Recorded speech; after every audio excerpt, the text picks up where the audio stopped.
नमस्कार, बहुत स्वागत आप सभी का। आप देख रहे हैं आपकी बात मध्य प्रदेश। आपके साथ मैं हूं अभिलाष मिश्रा। मध्य प्रदेश में निकाय चुनाव में कांग्रेस की जिन जगहों पर करारी हार हुई है, वहां के विधायकों को कमलनाथ ने फील्ड में एक्शन में आने के निर्देश दिए हैं। विधायक एक्शन में भी आए, लेकिन हिंदुत्व उनके एजेंडे में है। कोई धार्मिक कथा करवा रहा है तो कोई अपने क्षेत्र के लोगों को काशी अयोध्या के तीर्थ करा रहा है।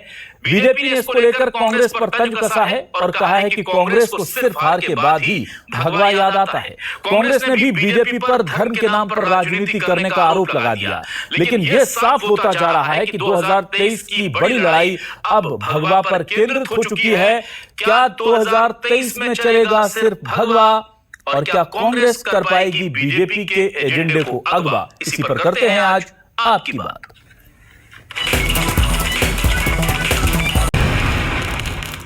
करने के बाद ये निर्देश दिए और उसके बाद हिंदुत्व के मुद्दे पर सेलेक्टिव हो रही है पार्टी। क्या ये भी सवाल उठ रहे हैं, क्योंकि जब विधायक उनसे मिलकर लौटे, बड़े नेता उनसे मिलकर लौटे, तो ऐसा लग रहा है कि वो सिर्फ और सिर्फ फोकस कर रहे हैं हिंदुत्व के मुद्दे को। ये दो तस्वीरें बताने के लिए काफी हैं कि पहले मंथन, फिर पूरा का पूरा रिपोर्ट कार्ड तैयार किया गया और विधायकों को जो फीडबैक दिया गया, उसके बाद ये तस्वीरें सामने आई हैं। और कांग्रेस के इस एक्शन के बाद रिएक्शन भी आया है बीजेपी का। कांग्रेस और बीजेपी में अब इसे लेकर के सियासत हो रही है। क्या कह रहे हैं बीजेपी और कांग्रेस के नेता, सुनिए। कांग्रेसी जब चुनाव हारते हैं, हिंदुओं की तरफ रुख करते हैं और मंदिरों की तरफ जाने लगते हैं। पर जिस कांग्रेस ने हिंदुओं को आतंकवाद से जोड़ा, जिस कांग्रेस ने भगवान श्री राम को काल्पनिक बताया, मंदिर जाने वालों को लड़की छेड़ने वाला बताया, ये हिंदू समाज कभी उनको माफ नहीं करेगा। कांग्रेस की ये धार्मिक आस्थाएं सिर्फ चुनावी होती हैं, जो चुनावी मौसम जैसे ही ढलता है तो उतर जाती है। हिंदुत्व है। कोई व्यक्ति यदि कथा करवाता है या कोई भगवान सत्यनारायण की पूजा करवाता है तो ये उसकी निजी आस्थाओं का प्रश्न है। इसको राजनीति से जोड़ना जायज़ नहीं है। धर्म के ठेकेदार तो सिर्फ भारतीय जनता पार्टी ही है।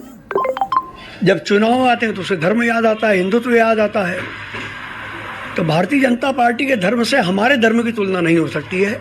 हमारा धर्म आस्था का प्रतीक है और उनका धर्म व्यापार है। और आगे उनका रुख कर लेते हैं। हमारे साथ जुड़ चुके हैं कांग्रेस से पूर्व विधायक वरिष्ठ नेता आर के दोगने जी। बहुत स्वागत करता हूं दोगने जी आपका हमारे साथ। बीजेपी के वरिष्ठ नेता प्रवक्ता दुर्गेश केशवानी जी जुड़े हुए हैं। दुर्गेश जी, बहुत बहुत स्वागत है आपका।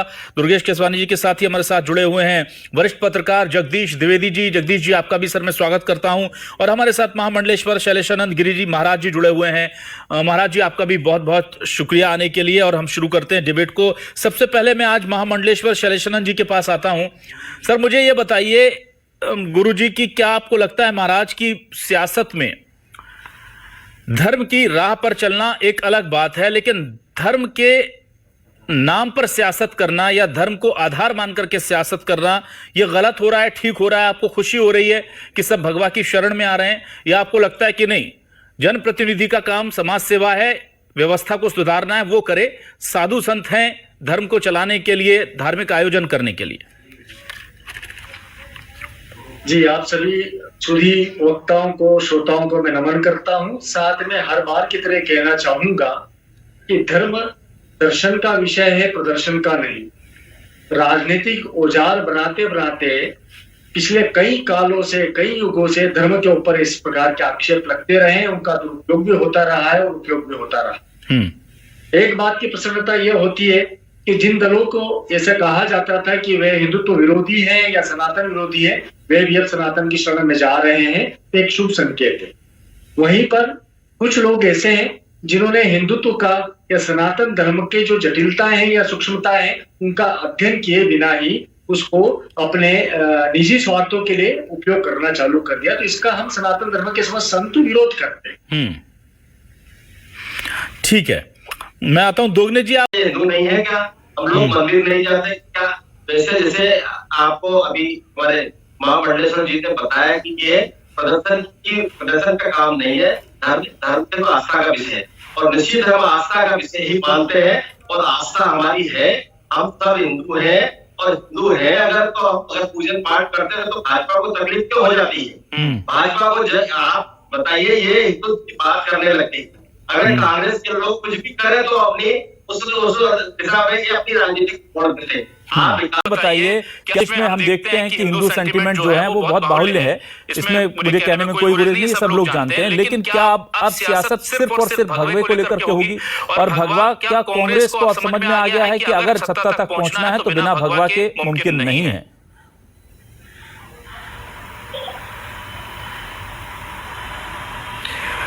देखिए अभिलाष जी, इसमें सबसे पहली चीज तो ये है कि धर्म व्यक्तिगत आस्था का विषय है, लेकिन और पहले से सदियों से पहले सनातनी संस्कृति का एक नियम था कि धर्म का एक दंड हुआ करता था राज सत्ता के ऊपर, लोक सत्ता के ऊपर।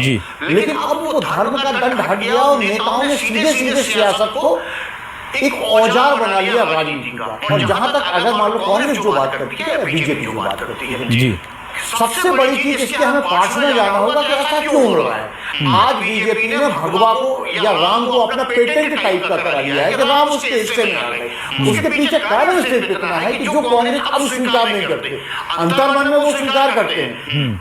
जब कांग्रेस निश्चित रूप से बहुत पुरानी पार्टी और आजादी के बाद से दशकों तक इस पार्टी का शासन रहा, और जो घनाट वर्ग था, जो राजे रजवाड़े थे या जो एलिट क्लास थी, वो पूरी की पूरी अधिकांश जो है वो कांग्रेस में चली गई। तो कांग्रेस के दिमाग में एक बात बैठ गई कि उसे लंबे समय तक सत्ता में, और एलिट क्लास कौन था ये, इसमें अधिकांश हिंदू वर्ग के लोग थे। तो कांग्रेस के दिमाग में एक बात बैठ गई कि ये तो हमारे साथ है ही, हमें दूसरों को साथ के रखना है। तो कहीं ना कहीं जाने में अनजाने में कांग्रेस ने इस वर्ग की उपेक्षा की और दूसरे वर्गों को साधने के लिए जो है वो इस तरह की बयानबाजियां राजनीति में या इस तरह की चीजें वो करती दिखी, जिससे हिंदू को लगा कि शायद ये पार्टी हमारे साथ नहीं रही। और बीजेपी ने इसका पूरा सियासी फायदा उठाया, और जैसे ही 89 में लाल कृष्ण अडवाणी जी जो राम रथ यात्रा लेकर निकले, उसके बाद से उसने एक एजेंडा सेट करके रख दिया, और वो एजेंडा समय के साथ इतना तेजी से मजबूत हो गया कि उन्होंने इस वर्ग को साथ में लिए बगैर अब कोई भी राजनीतिक दल राजनीति नहीं कर सकता। क्योंकि मजबूरी हो गई है राजनीतिक दलों की कि उसे अब ईश्वर की शरण में जाने की बात नहीं है, उसे सनातनी धर्म का समर्थन करना पड़ेगा। हालांकि राजनीति के लिए मैं कभी सुन नहीं मानता, लोकतंत्र विकास पर होना चाहिए, धर्म के नाम पर होने ही नहीं चाहिए। आप विकास की बात कीजिए, जन सुविधाओं की बात कीजिए, योजनाओं की बात कीजिए, लेकिन कहीं ना कहीं ये अब आपका जो कहना है एक एजेंडे पे आगे रुक जाए, और ये एजेंडा धर्म का एजेंडा है। ठीक है, मैं आपके पास वापस आता हूँ। शेषानंद जी, मुझे सर ये बताइए कि महाराज अगर पार्टियां धर्म को लेकर के आगे बढ़ती हैं तो लोग कहते ही हैं कि धर्म जो है सियासत में अगर धर्म हो रहा है तो इससे अच्छी खुशी की बात नहीं होनी चाहिए।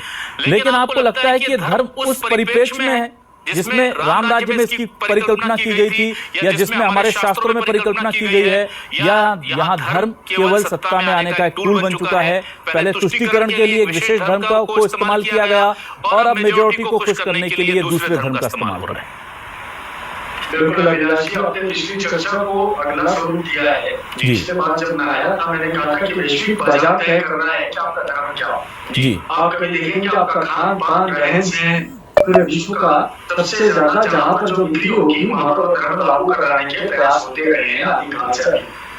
जहाँ तक सवाल उठता है सत्ता और धर्म का उपयोग या दुरुपयोग का, क्या मान है कि धर्म का कोई सा राजनीति धर्म का पालन करने की बात करते हैं, क्या उसकी सूक्ष्मता पर इन्होंने अध्ययन किया है? हमने पहले भी कहा नदी के परिप्रेक्ष्य में इन्होंने कहीं से भी धर्म का पालन किसी भी सत्ता ने नहीं किया है। नारी के संदर्भ में किसी भी सत्ता ने वैदिक धर्म का पालन नहीं किया, सनातन धर्म का पालन नहीं किया है। और यहाँ तक कि न्याय की सत्ता के ऊपर भी, न्याय के विषय के ऊपर भी इन्होंने कहीं कहीं सनातन धर्म का पालन नहीं किया है। ये सूक्ष्मताओं का अध्ययन नहीं करते हैं कि राजनीति जो उसको उस पर लागू करवाते हैं उस स्थिति को, तो समझ में बैठता है कि यहाँ राष्ट्र के घास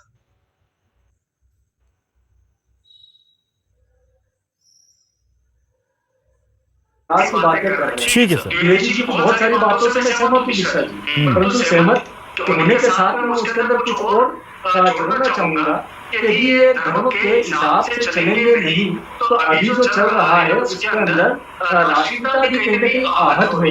ठीक है, हम कृष्ण का 32 साल का शासन देख लें, या मुगलों का देख लें, पुर्तगालियों का देख लें, अंग्रेजों का देख लें, हर बार सनातन धर्म जो है वो उसको उठाने के लिए कहीं ना कहीं आक्रामक रवैया अपनाना पड़ा।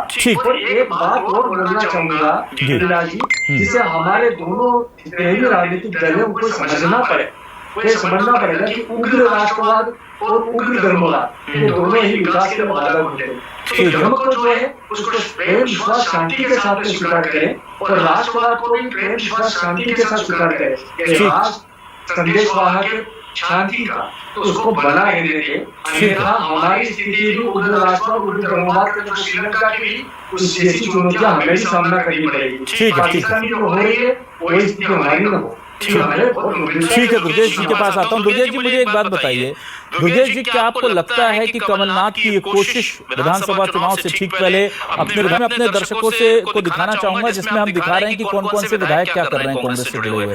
कोई धार्मिक आयोजन करा रहा है, कोई तीर्थ यात्रा करा रहा है, कोई जाकर के वहां पर शेषानंद जी, मुझे सर ये बताइए कि महाराज अगर पार्टियां धर्म को लेकर के आगे बढ़ती हैं तो लोग कहते हैं कि धर्म जो है सियासत में अगर धर्म हो रहा है तो इससे अच्छी खुशी की बात नहीं होनी चाहिए, लेकिन आपको लगता है कि ये धर्म उस परिप्रेक्ष्य में है जिसमें राम राज्य में इसकी परिकल्पना की गई थी या जिसमें हमारे शास्त्रों में परिकल्पना की गई है, या यहाँ धर्म केवल सत्ता में आने का एक टूल बन चुका है? पहले तुष्टीकरण के लिए एक विशेष धर्म को इस्तेमाल किया गया और अब मेजोरिटी को खुश करने के लिए दूसरे धर्म का इस्तेमाल हो रहा है।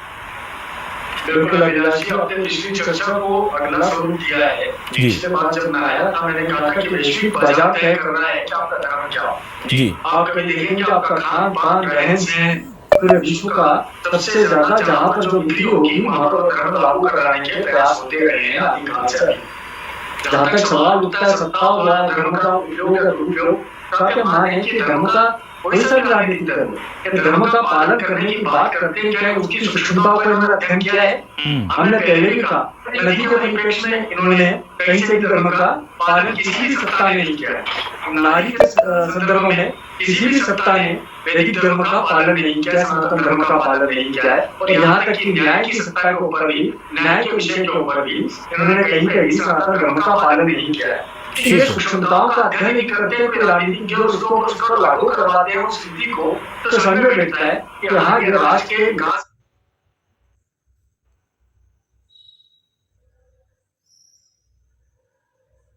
की बातें कर रहे हैं। ठीक है सर, दिनेश जी की बहुत सारी बातों से मैं सहमत हूँ मिश्रा जी, परंतु सहमत होने के साथ में उसके अंदर कुछ और जोड़ना चाहूंगा कि ये धर्म के हिसाब से चलेंगे नहीं तो अभी जो चल रहा है उसके अंदर राष्ट्रीयता भी कहीं ना कहीं आहत हुई।